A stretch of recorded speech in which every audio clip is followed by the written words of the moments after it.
नमस्कार, आपण पाहत आहे भांडाफोड न्यूज। एका दमात भ्रष्टाचारी कोमात, सोशल मीडिया, कर्जबाजारी, गुन्हेगारी, सट्टेबाजी, चोरी, मटका, जुगार, दारू, सावकारशाही, न्यायाच्या प्रतीक्षेत प्रशासन। भांडाफोड न्यूज, एका दमात भ्रष्टाचारी कोमात।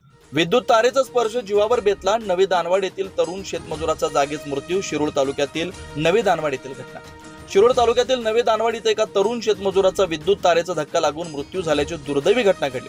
सुरेश विठ्ठल राजपूत, वय 30 असं मृत तरुणाचं नाव आहे। शेतात काम करत असताना ही घटना घडली। या घटनेमुळे परिसरात हळहळ व्यक्त होते। ही दुर्दैवी घटना शनिवारी सकाळच्या सुमारास जुने दानवाड टाकळीवाडी रस्त्यालगत असलेल्या एका ऊसाच्या शेतात घडली। सुरेश राजपूत हे शेतामध्ये ऊसाला खत घालत होते। त्याचवेळी शेतातून गेलेल्या विद्युत पोलाच्या आर्थिंग वायरचा त्यांना तीव्र धक्का बसला आणि ते जागीच कोसळले। हा धक्का इतका जोरदार होता की त्यांच्या घटनास्थळीच मृत्यू झाला। घटनेनंतर शेजारील शेतात काम करणाऱ्या इतर मजुरांनी आणि ग्रामस्थांनी तात्काळ घटनास्थळी धाव घेतली, मात्र तोपर्यंत उशीर झाला होता। त्यानंतर स्थानिकांनी तातडीने पोलीस प्रशासन आणि महावितरण कंपनीला घटनेची माहिती दिली।